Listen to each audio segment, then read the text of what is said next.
Vous êtes à l'écoute de l'ORTM, merci de nous rejoindre. Il est 7h à Kangaba, la même heure partout au Mali.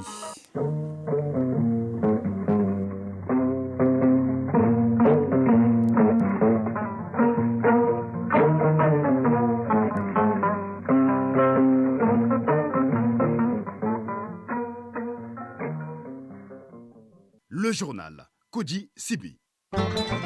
Mesdames, Messieurs, bonjour. Quelle stratégie adopter pour renforcer nos routes? La réflexion est en cours à l'occasion des États généraux de l'entretien routier. Les travaux ont débuté hier au Centre international des conférences de Bamako sous la présidence du Premier ministre, Dr Choguel Kokala Maïga.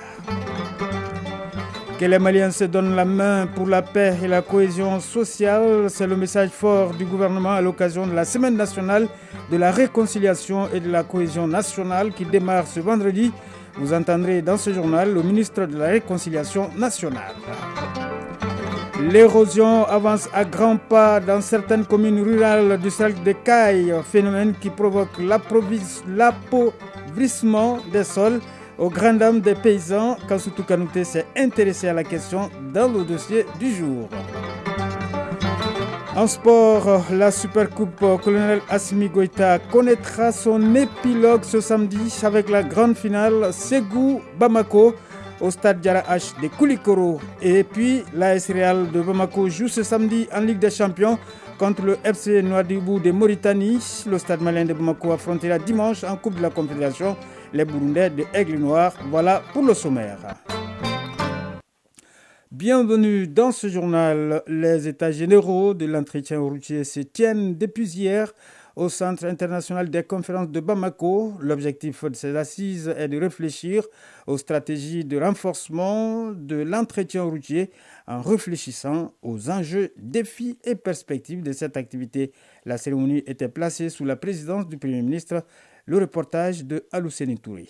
Les présentes assises sur l'entretien routier visent à optimiser les routes en les rendant plus durables. L'autre goulot d'étranglement demeure le financement. Celui-ci tiendra compte des efforts internes et de la contribution des partenaires extérieurs. Laber Nchuamiemi, chef de file des partenaires techniques et financiers du secteur des transports. Les partenaires techniques et financiers que nous sommes ne ménageons aucun effort pour apporter nos contributions dans le cadre du dialogue avec l'État et la mobilisation de ressources en vue notamment de renforcer les capacités et apporter l'appui institutionnel à l'endroit des principaux acteurs de la chaîne de l'entretien routier. En tout cas, l'État malien s'engage dans une dynamique de pérennisation des routes en s'appuyant sur le potentiel existant.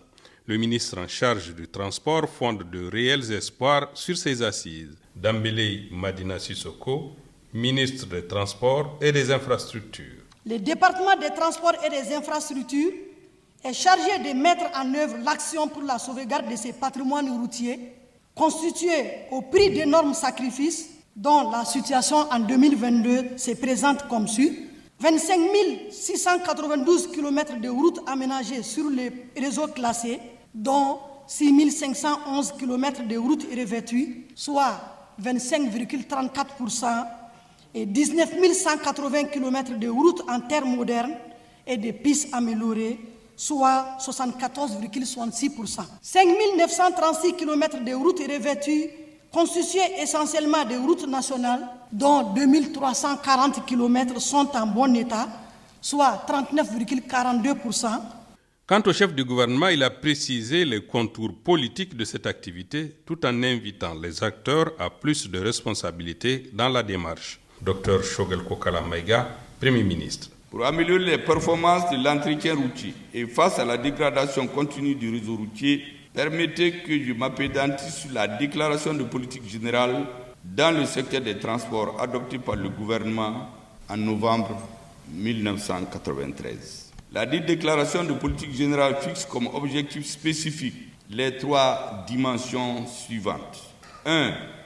La préservation du patrimoine routier par une lutte efficace contre le phénomène de la surcharge des véhicules lourds de transport et de marchandises. 2. L'amélioration de la réorganisation complète de l'entretien routier. 3. La mise en place de mécanismes appropriés pour garantir un financement pérenne de l'entretien routier. Les différentes réformes de l'entretien routier ont consisté concrètement à la séparation des rôles et responsabilités des activités de financement de l'entretien routier, du suivi du réseau routier, de la planification des investissements, des programmes et d'exécution des travaux d'entretien routier. Il vous appartiendra dès lors, pendant ces 3 jours, mesdames et messieurs, de poser un diagnostic sans complaisance de l'entretien routier, au prix d'une remise en cause des habitudes néfastes constatées et des acquis engrangés, afin de prendre en charge opportunément les préoccupations de nos citoyens qui sont nombreuses et légitimes face à la situation de l'état des routes dans notre pays. Les assises qui dureront 3 jours permettront aux participants de formuler et d'adopter des mesures juridiques et financières qui vont désormais encadrer le domaine de l'entretien routier pour plus d'efficacité. Sur un autre plan, riche par son histoire et sa culture millénaire, le Mali s'est fondé autour des valeurs communes pour bâtir une nation collective qui permet à chaque communauté d'apporter sa pierre dans l'édification de la nation dans une cohabitation harmonieuse. Cette cohabitation pacifique tant enviée et vantée se voit aujourd'hui mise à mal suite à des crises cycliques favorisant une insécurité, une fissure du tissu social avec un effritement des valeurs telles la tolérance, le pardon et la solidarité. La Semaine nationale de la réconciliation et de la cohésion nationale, qui débute ce vendredi, est l'occasion pour le gouvernement d'appeler les Maliens à plus d'engagement en faveur de la paix et de la réconciliation. Pour le démarrage de cette semaine, le ministre de la Réconciliation nationale, colonel-major Ismaël Ouagé, a lu un message dont nous suivons l'extrait au micro de Mamadou Fane. Cette semaine est dédiée à la réconciliation, à la paix, au pardon, à la cohésion et au vivre ensemble entre les filles et les fils de notre nation, le Maliban. Ce pays millénaire, riche d'histoire et de culture, s'est fondé autour des valeurs communes, d'institutions communes et de religions partagées pour enfin bâtir une nation collective sans préjudice sur la particularité de chacune et de ses composantes. C'est pourquoi la semaine du 15 au 21 septembre 2023, marquant la 2e édition de la Semaine nationale de réconciliation, sera mise à profit pour parler de nos valeurs séculaires, celles-là même qui ont fondé le ciment de notre unité nationale et notre cohésion sociale, notamment le Sinankouya, le Nimoroya, le Seguignoroya, le Bouranya, pour ne citer que ceci. Cette 2e édition sera célébrée sous le thème « Ensemble, engageons-nous pour relever les défis d'une paix inclusive et durable au Mali ». C'est pourquoi j'en appelle à l'ensemble des Maliens de s'investir chacun en ce qui le concerne, là où se trouve, selon le pouvoir et le savoir dont ils disposent pour le retour de la paix à travers la réconciliation. L'espoir est toujours permis, car notre nation, quoi qu'elle puisse subir, ne chavira jamais. Elle n'a pas été avec nos aïeux et ne sera pas avec nous. Mardi dernier, les FAMA ont combiné des actions aéroterrestres pour mettre en échec des attaques complexes terroristes à Bourem et Al-Moustrat dans la région de Gao. Des dizaines de terroristes ont été neutralisés et plusieurs véhicules et motos détruits par des frappes de drones. La zone est placée sous haute surveillance opérationnelle, précise l'état-major général des armées. Retour sur les faits avec Ibrahima Traoré. Le professionnalisme et la puissance de feu des forces armées maliennes ne font plus aucun doute. Illustration parfaite sur le terrain face aux groupes armés terroristes. Dernier exemple en date, les attaques terroristes complexes de Bourem et Al-Moustrat dans la région de Gao. Que s'est-il réellement passé le mardi 12 septembre ? Des dizaines de motos et de véhicules avec à bord des terroristes se dirigent vers Bourem pour s'attaquer aux forces armées maliennes et aux populations civiles. C'était sans compter sur la précision des renseignements et la force de frappe des FAMA. Aux environs de 9h20, l'armée combine des actions aéroterrestres et met en échec cette attaque. Sur ces images exclusives, l'on aperçoit clairement un regroupement de véhicules terroristes. Ils sont dans les viseurs des drones de l'armée de l'air. Des drones qui interviennent avec succès à 11h34 en neutralisant cette première colonne. Ce sont des pick-up parfois équipés d'armes lourdes. Non loin de là, à Al-Moustrat, 5 minutes après, à 11h39, une seconde frappe de drone cible avec succès un autre regroupement de véhicules terroristes. Face à cette intervention musclée de l'armée au sol comme dans les airs, les terroristes rescapés en débandade dans leur fuite abandonnent plusieurs de leurs compagnons. Les FAMA règnent en maître absolu et contrôlent parfaitement la situation. À aucun moment, le camp, encore moins la ville, ne tombe sous le contrôle des terroristes. L'état-major général des armées précise dans un communiqué que les opérations se poursuivent et rassure que les forces armées maliennes restent dans le noble esprit de leur responsabilité de défense de l'intégrité du territoire national et de protection des personnes et leurs biens. Le gouvernement japonais vient d'offrir 26 véhicules au Mali, dont des ambulances, des minibus et des pick-up, le tout pour un montant d'1,5 milliard de francs CFA. Ces véhicules ont été remis hier au ministère de la Justice pour renforcer les services pénitentiaires. Reportage Koumba Sissé. Ces véhicules au nombre de 26 offerts au ministère en charge de la justice doivent contribuer à améliorer les conditions de travail des agents du service pénitentiaire. Ce don du gouvernement japonais entre dans le cadre de la coopération économique bilatérale non remboursable au profit du Mali. Pour cela, 1,5 milliard de francs CFA ont été injectés dans l'achat de ces matériels roulants. Hideki Uzono, ambassadeur du Japon au Mali. Cette cérémonie consacre la remise officielle des 26 véhicules, 9 véhicules Nissan pick-up double cabine, un véhicule Nissan V8, 2 véhicules Nissan Patrol, 11 minibus Nissan et 3 ambulances médicalisées Nissan. À titre d'information, 57 motos UID médicalisées, 4 autoclaves médicaux, 5 glucomètres, 5 tensiomètres, 4 réfrigérateurs pour vaccins, 5 équipements de diagnostic à ultrasons. En cette période de multiples crises au Mali, ce geste du Japon vient une fois de plus renforcer le lien d'amitié entre les deux pays. Mamadou Kassogué, ministre de la Justice et des Droits de l'Homme, garde des Sceaux. Le ministère de la Justice et des Droits de l'Homme n'a jamais reçu autant de véhicules en une seule remise de la part d'un partenaire, ce qui donne à cette cérémonie inédite toute sa dimension historique et sa signification particulière, et traduit l'excellence des relations entre les deux pays, conformément à la volonté des deux peuples et des plus hautes autorités des deux États. Le département de la Justice et des Droits de l'Homme, par ma voix, vous sait gré de ces gestes historiques d'amitié et de fraternité du peuple et du gouvernement japonais à l'endroit de notre pays, à un moment où il fait face à de nombreux défis au triple plan sécuritaire, économique et politique. Ces équipements roulants et d'autres matériels qui viendront s'ajouter plus tard permettent au ministère de la Justice de relever les différents défis auxquels il est confronté. Radio Mali à Kaï et environ 92.2 MHz en FM.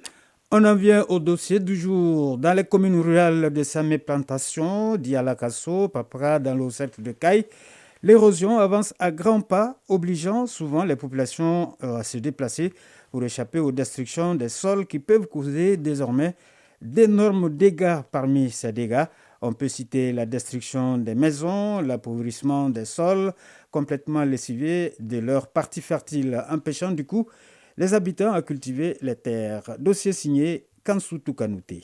L'érosion avance à grands pas à Kaï et environ ces dernières années. Partout où nous sommes passés, on peut voir par endroits des ceintures de ravins à perte de vue qui témoignent l'étendue des ravages causés par l'érosion. Nous sommes à Samé Plantation, dans la commune rurale de Djongoma, située à 15 km de Kaï. Abdraman Ba, directeur régional de l'assainissement, du contrôle des pollutions et des nuisances de Kaï. L'érosion, c'est un état d'un sol complètement dénudé, qui a perdu sa couche arable, complètement lessivée par le vent ou par l'eau.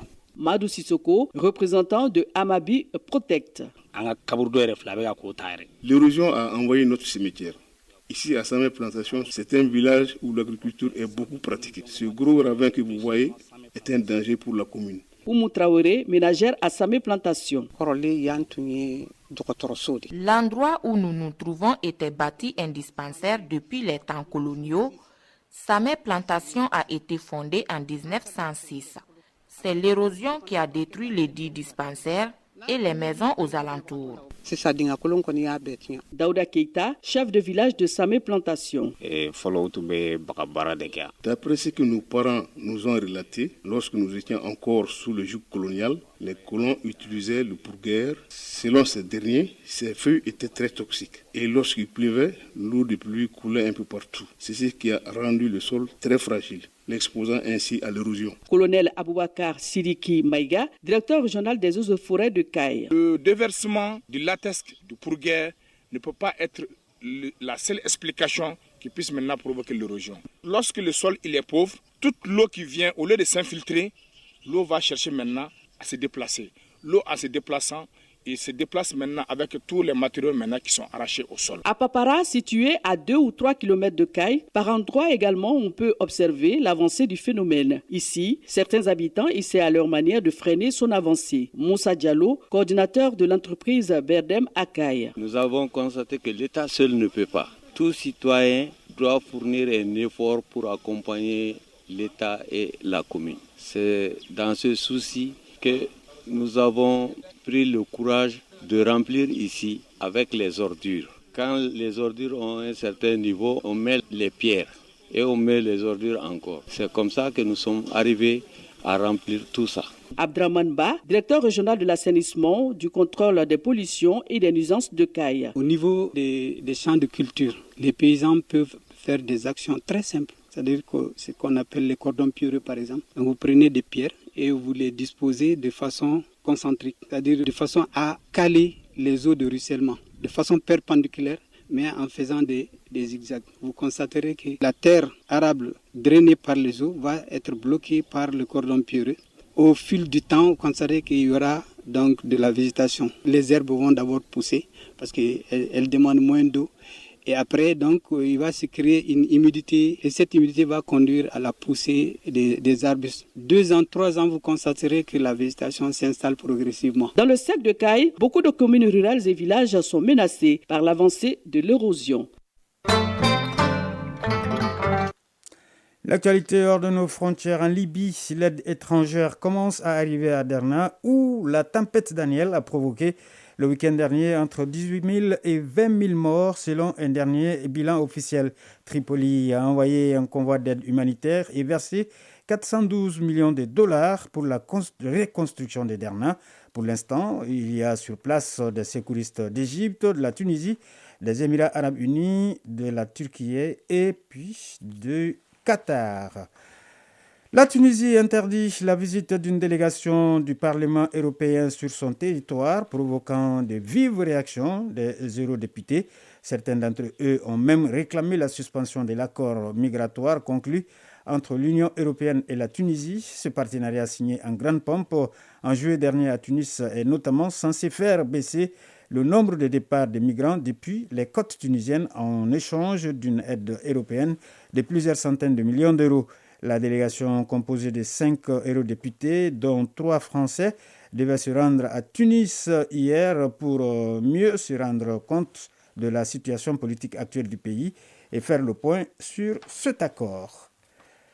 Le fils de Joe Biden, Hunter, cible privilégiée de la droite américaine et tournant politique de son père, a été inculpé hier au niveau fédéral pour détention illégale d'armes à feu. Hunter Biden est accusé d'avoir fait une fausse déclaration au moment d'acheter une arme en 2018 en disant qu'il ne souffrait pas d'addiction. La page de sport, c'est tout de suite.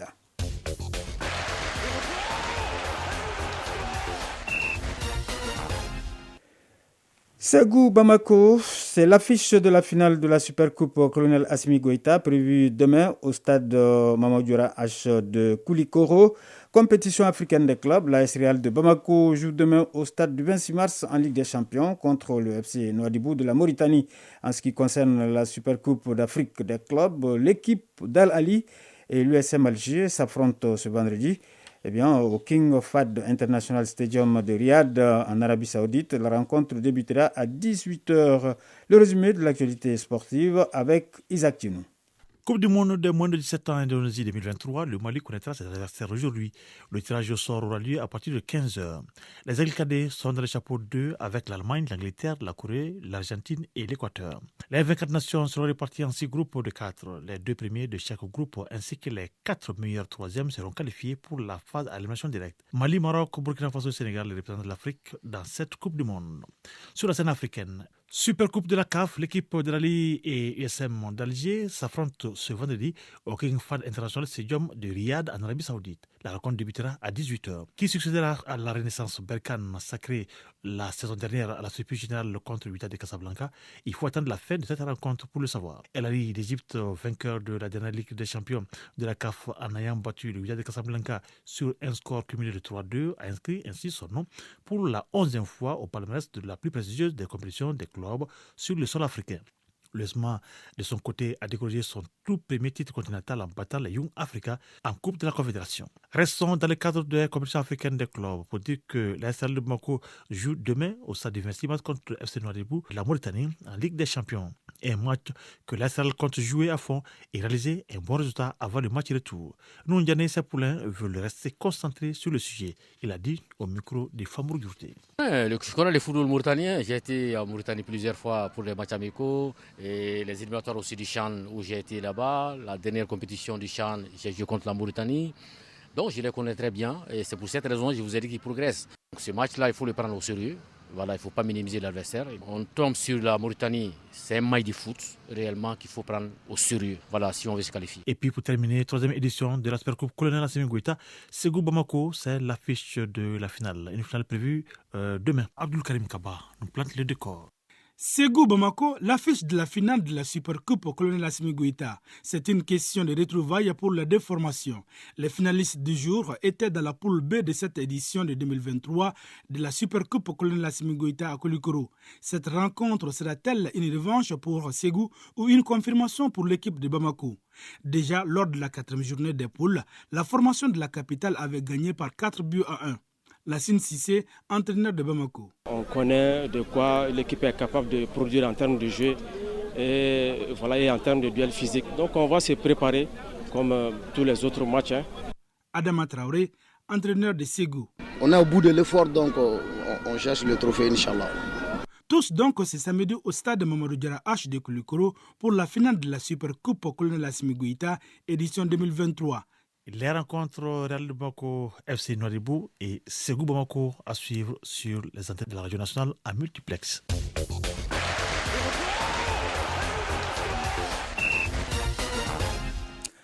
Voilà, c'est cette page de sport qui met fin à ce journal. Mise en onde Alou Koulibaly, présentation Koji Sibi. Merci au rédacteur en chef Brahma Traoré qui m'a aidé à le préparer. Cheikh Oumar Traoré pour les plateformes digitales. Merci de nous avoir suivis. Nous vous souhaitons de passer une excellente journée de vendredi en compagnie de nos programmes.